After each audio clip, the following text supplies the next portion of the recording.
아나니아의 순종이라는 제목으로 말씀 나누겠습니다. 사도행전 7장에서 스데반 집사의 순교 사건이 있습니다. 그 이후에 예루살렘에 있던 우리 성도들은 박해를 피해서 예루살렘으로부터 흩어집니다. 그러나 이 일로 인해서 오히려 복음이 온 유대와 사마리아로 퍼져나가는 계기가 됩니다. 그래서 8장에 보시면 사마리아에서 주로 활동하는 빌립 집사의 그 전도 활동이 소개가 되었습니다. 그리고 이제 9장 보시면 여전히 스데반을 죽인 박해한 후에 여전히 살기 등등한 사울이 이제 북쪽 끝 다메섹에도 그리스도인들이 많다라는 첩보를 듣고 대제사장에게 공문을 받아서 직접 잡으러 갑니다. 그런데 갔다가 극적으로 다메섹 도상에서 예수님을 만나게 됩니다. 그래서 태양보다 밝은 그 빛에 눈이 멀어버리는 것이죠. 그래서 그 일 이후에 이제 이 사울은 사흘 동안 먹지도 마시지도 않고 기도하는 시간을 갖는 것입니다. 그게 이제 9장 9절까지의 말씀이었습니다. 이어지는 오늘 보면 10절에서는 예수님이 아나니아라는 제자를 환상 중에 부르시고 있어요. 그래서 아나니아야 부르십니다. 그러자 아나니아는 주여 내가 여기 있나이다 이렇게 답을 합니다. 그러니까 아나니아와 주님의 부르시고 답하는 그걸 보니까 아나니아는 이미 놀라지도 않고 이미 주님과의 자연스럽게 그런 대화의 관계, 어떤 자연스러운 관계가 형성되어 있는 것입니다. 주님이 이름을 부르면 아나니아 부르면 그 이름을 아치고 부르고 주님에게 아나니아는 제가 여기 있습니다 라고 답을 합니다. 마치 목자가 양의 이름을 알고 이름을 부르면 양이 목자 이름의 음성에 반응하는 것처럼 아나니아는 주님과 친밀한 관계를 맺고 있는 것을 알 수가 있어요. 반면에 사울은 앞에 보시면 어땠냐 보면 주님이 사울아 이름을 부르시긴 하는데 사울은 어떻게 반응합니까? 주여 누구십니까? 이렇게 당신이 누구냐고 이렇게 묻는 것입니다. 주님과의 관계가 아직 없기 때문에 그런 반응을 보입니다. 비록 사울은 유대교에서 하나님을 안다고 하고 율법에 정통했고 또 성경에서 많이 배웠습니다. 그러나 이 유대교 종교활동을 통해서 하나님을 인격적으로 아는 자가 아니었던 것을 알고 있어요. 유대교식으로 제사 드리고 예배 열심히 드리고 기도했지만 하나님이 누구신지 모르고 자신의 종교적 열심으로만 살아가는 사람이었습니다. 교회 안에 있으면서도 종교적 열심으로 우리가 어떤 의식들을 할 수 있지만 어쩌면 열심으로만 한다면 주님을 모르고 할 수 있다는 생각이 들어요. 그러니까 때로는 우리가 아나니아처럼 조용히 주님과 교제하는 시간, 말씀 가운데 그분의 음성을 듣는, 인도를 받는, 또 하나님과의 관계 가운데서 위로를 얻는 그 시간을 누리는 사람이 참 신앙인의 어떤 모습이다 할 수 있습니다. 그렇게 과격하고 살기 등등한 모습은, 이 사울 같은 모습은 주님의 성품을 담는 모습이 아니죠. 우리가 말씀을 통해 또 설교의 어떤 말씀이나 또 훈련을 통해서 계속해서 하나님의 뜻을 알고 그분의 성품을 배워나간다는 것은 담는 것입니다. 우리가 신앙생활 열심히 하는데 기도도 오랫동안 하고 있는데 사람들을 대할 때 어떤 그 관계적 어떤 자리에서 그 성품에서 주님을 담는 열매가 없다 하면은 정말 그 사람이 하나님과 교제하는 신앙이냐, 인격적으로 만나냐 하는 고민을 할 수가 있습니다. 아나니아는 평소에 이렇게 주님과 교제를 누려온 사람입니다. 물론 항상 환상을 보는 것은 아니지만, 그래서 오늘 보면 특별히 이 사울을 만나서 인도하도록 하시기 위해서 환상을 통해서 아나니아를 부르시고 있어요. 11절 보면 구체적인 지시사항을 말씀하시고 있죠. 직가라는 거리로 가라고 하십니다.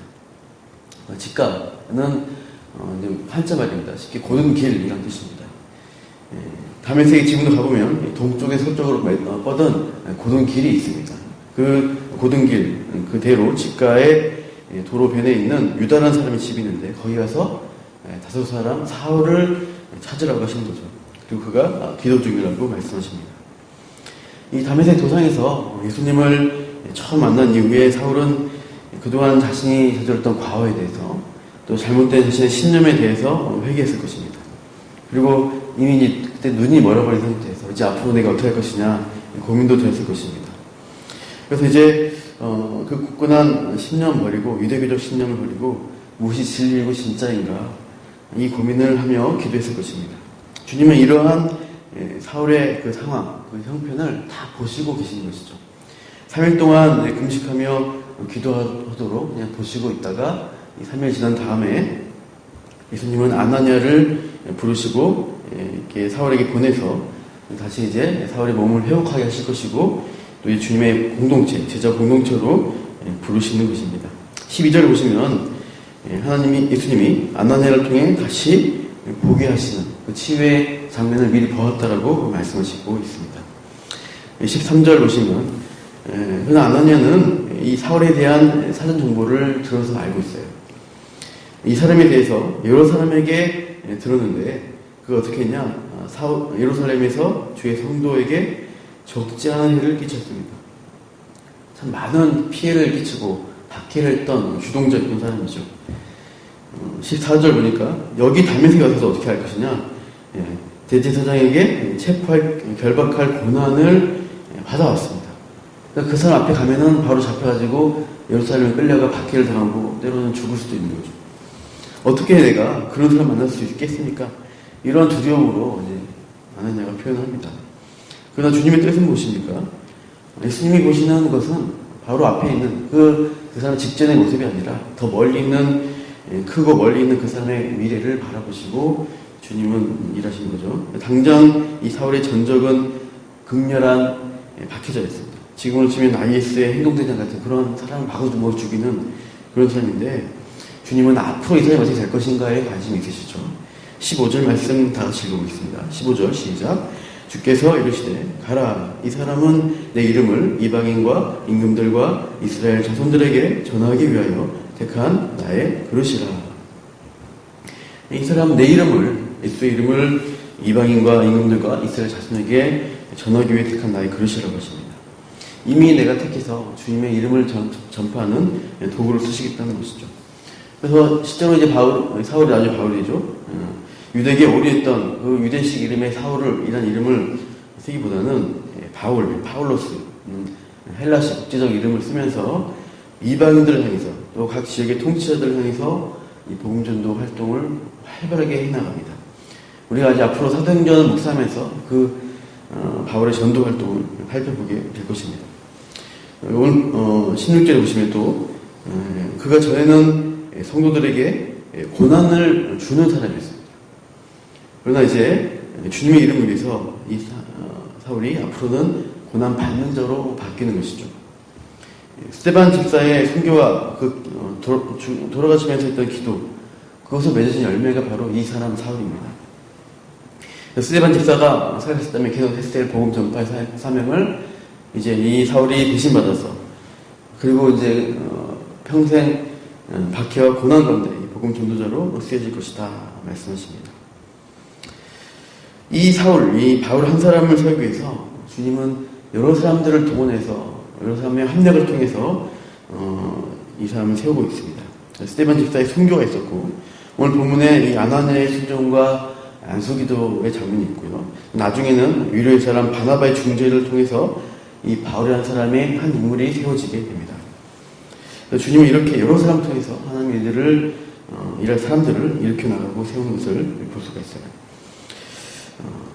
우리가 전도하다 보면은 우리가 그냥 어떤 사람 전도가 만날 때 그 사람이 바로 내 말 듣고 전도된 것 같이 보이는데 그렇지 않습니다. 그 전에 많은 사람들이 기도와 눈물이 있었고 여러 사람들이 전도하며 또 거부하고 당기고 했던 일들이 그 사람의 역사 가운데 있었어요.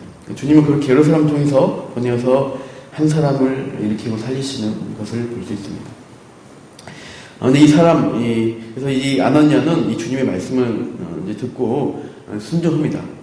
순종해서 그 사울이 변했다 하니까 머물고 있는 그 집으로 찾아가고 있어요. 17절 보시면 그에게 안수하여 이렇게 이제 들어가서 안수하였는데 부르는데 이렇게 부르죠. 형제 사울아라고 부릅니다.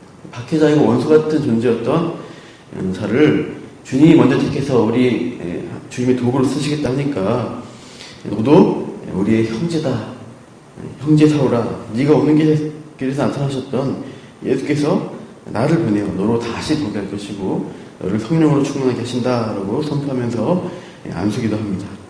그래서 즉시 사울의 눈에서 비늘 같은 것이 벗어져 사울이 다시 보게 됩니다.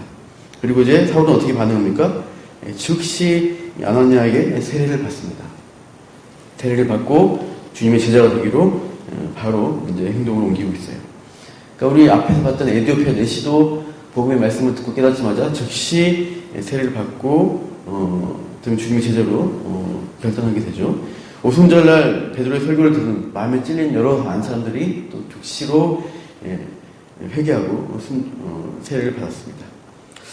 참 이렇게 주님의 복음이 즉각적으로 전해지고 또 박해졌던 사람이 돌이켜서 이방인에게까지 복음 전하는 사람으로 쓰여지게 된 준비되는 과정들을 이걸 본문을 통해 보게 됩니다. 오늘 우리가 주님이 우리를 보내셔서 어떤 사람들을 세우려고 하시는 것입니다. 이미 복음을 가진 사람을 통해서 주변에 주님이 바꾸고자 하시는 그 사람들을 세워나갈 때 우리가 순종함으로 그 자리로 나아가는 것입니다. 그래서 우리가 오늘 만나는 사람들, 또 우리가 어떤 대화해야 되는 사람들, 또 우리가 섬기거나 또 때로는 박해잡던 사람으로 부딪혀야 할 사람이 있을 것입니다. 당장은 어렵지만 그 두려운 존재를 주님이 사울을 바꾸신 것처럼 주님이 먼저 우리가 감당해 그 사람을 만져주시고 변화시켜 주셔서 또 주님의 선한 때 주님의 사람을 세우시도록 또 내가 그렇게 도구로 쓰여지도록 오늘도 그렇게 쓰여지기 바랍니다. 또 주님의 도구로 쓰여진 그 사람은 어떻게 평소에 주님과 풍성한 교제 가운데 있다는 것입니다. 아나니아처럼 주님이 부르실 때 즉각 반응할 수 있는 그 교제의 자리에 오늘도 이 시간 친밀한 교제를 누리시면서 주님의 음성과 뜻, 또 우리가 섬겨야 할 그 사람이 누구인가를 기억하며 나아가는 시간 되시기를 축원합니다. 기도하겠습니다. 하나님, 오늘 우리가 또 아나니아의 순종, 또 아나니아를 통해서 주님이 이 사울이라는 사람을 회복시키시고 또 주님의 도구로 쓰시는 과정을 살펴보았습니다. 주님께서 일하시지만 또 사람을 통해서 하나님 또 그 복음을 전하고 또 한 사람 한 사람 일으켜 나가기를 기뻐하십니다. 오늘 우리가 기도의 자리에서 주님과 풍성한 교제를 누리며 나아갈 때 오늘 하루 가운데 만나는 사람들에게 주님의 선한 뜻을 그 선한 뜻을 전하며 또 선한 영향력을 끼치는 사람으로 우리가 주님의 선한 도구로 쓰여지게 하여 주시옵소서. 이 시간도 교제 가운데 풍성함으로 응답하여 주시옵소서. 감사하며 예수님 이름으로 기도합니다. 아멘.